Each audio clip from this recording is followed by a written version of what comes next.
आज रासायनिक समीकरण को आसान कंसेप्टों के द्वारा संतुलित करना सीखेंगे। ये सभी रासायनिक समीकरण है, इसे अभी हम लोग संतुलित करना सीखेंगे। इस साइड वाले भाग को कहते हैं उत्पाद या प्रतिफल और इस साइड वाले भाग को कहते हैं हम लोग क्या, अभिकारक। दोनों साइड जो है तत्व के परमाणु की संख्या को क्या करना है, बराबर करना है। इसे समझने के लिए हम एक छोटा सा उदाहरण लेते हैं। जैसे यहाँ पर देख लीजिए, कार्बन है और इस साइड क्या है आपका, C2 है। इस साइड देखिए कार्बन परमाणु संख्या यहाँ पे कितना है, 2 है। यहाँ पे क्या है आपका, 1 है।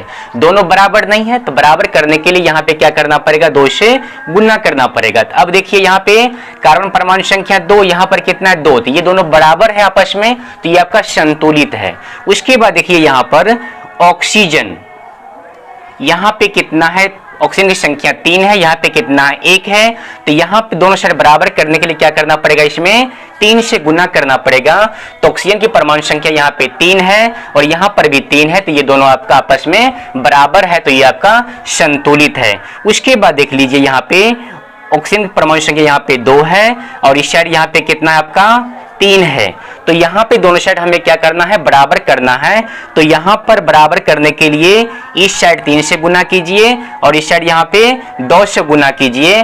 तो इस साइड देखिए ऑक्सीजन की परमाणु संख्या 6 हो रहा है, इस साइड देखिए ऑक्सीजन परमाणु संख्या कितना हो रहा है, यहाँ पर 6 हो रहा है। तो दोनों आपस में बराबर है, तो ये आपका संतुलित है। अब हम लोग यहाँ पर आते हैं, हाइड्रोजन की परमाणु संख्या है 2, इस साइड है हाइड्रोजन परमाणु संख्या 2, ऑक्सीजन की परमाणु संख्या है 2, यहाँ पर है 1, नहीं पूछा है तो यहाँ पे क्या है बोलिए, 1 है।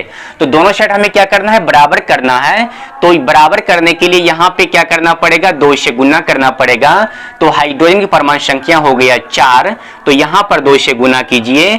तो यहाँ इस साइड भी हाइड्रोजन की परमाणु संख्या कितना हो गया, यहाँ पर 4 हो गया। यहाँ पर हो गया 2 ऑक्सीजन की परमाणु संख्या और यहाँ पर क्या हो गया, ऑक्सीजन की परमाणु संख्या यहाँ पर 2।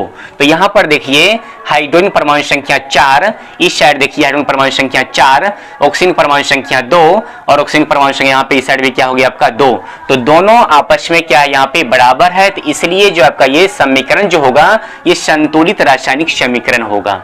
उसके बाद है इसमें आपका हाइड्रोजन की परमाणु संख्या इस साइड है 2, यहाँ पर है आपका 1, क्लोरीन की परमाणु संख्या यहाँ पर 2, यहाँ पर कितना है आपका 1। तो हमें क्या करना है, संतुलित करना है, बैलेंस करना है। तो यहाँ पर 2 है, तो यहाँ पे 2 से गुना करेंगे तो हाइड्रोजन परमाणु संख्या हो जाएगा 2। यहाँ इस साइड हाइड्रोजन परमाणु संख्या 2, क्लोरीन परमाणु संख्या यहाँ पर 2 है, तो इस साइड भी क्लोरीन परमाणु संख्या कितना हो गया, यहाँ पर 2। तो ये आपका बैलेंस हो गया, संतुलित हो गया आपका ये।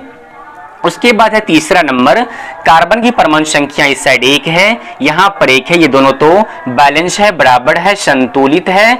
लेकिन ऑक्सीजन परमाणु संख्या यहाँ पर है 2, यहाँ पर है 1, तो क्या करना पड़ेगा, यहाँ पर हमें 2 से गुना करेंगे। तो कार्बन की परमाणु संख्या 2, ऑक्सीजन परमाणु संख्या 2, लेकिन इस साइड कार्बन की परमाणु संख्या यहाँ पर 1 है, तो यहाँ पे कितना गुना करना पड़ेगा, 2 से। तो इस साइड भी कार्बन की परमाणु संख्या 2, इस साइड भी कार्बन परमाणु संख्या 2 और यहाँ पर ऑक्सीजन परमाणु संख्या 2, तो इस साइड भी ऑक्सीजन परमाणु संख्या कितना हो गया आपका, ये 2 हो गया। तो इस तरह से ये समीकरण जो है आपका ये संतुलित हो गया। उसके बाद है नेक्स्ट 4 नंबर है आपका, ये आपका जो है संकेत है लोहा का, आयरन का संकेत है Fe होता है। तो इस साइड लोहा का जो परमाणु संख्या है यहाँ पर क्या है आपका 1 है, इस साइड कितना आपका 3 है, यहाँ पे 3 से गुना करेंगे तो आयरन भी कितना हो जाएगा 3, इस साइड भी कितना हो जाएगा आपका 3 हो जाएगा। उसके बाद यहाँ पर देखिए हाइड्रोजन की परमाणु संख्या यहाँ पर 2 है, यहाँ पर 2 है, यहाँ पर ऑक्सीजन की परमाणु संख्या 4 है, तो यहाँ पे कितना है 1 है। तो यहाँ पे कितना से गुना करेंगे, 4 से गुना करेंगे तो हाइड्रोजन परमाणु संख्या कितना हो जाएगा, 8 हो जाएगा। तो यहाँ पर 4 से गुना कर दीजिए तो हाइड्रोजन परमाणु संख्या कितना हो गया, यहाँ पर 8 हो गया, यहाँ पर 8 हो गया और ऑक्सीजन परमाणु संख्या यहाँ पर 4 हो गया और ऑक्सीजन परमाणु संख्या इस साइड कितना है, 4 है। लोहा की संख्या इस साइड आपका 3 है, इस साइड भी आपका 3 है। तो अब यहाँ पर देखिए कि दोनों साइड तत्व के परमाणु की संख्या क्या है, यहाँ पर बराबर है। तो ये जो रासायनिक समीकरण है आपस में क्या आपका ये संतुलित हो गया, बैलेंस हो गया।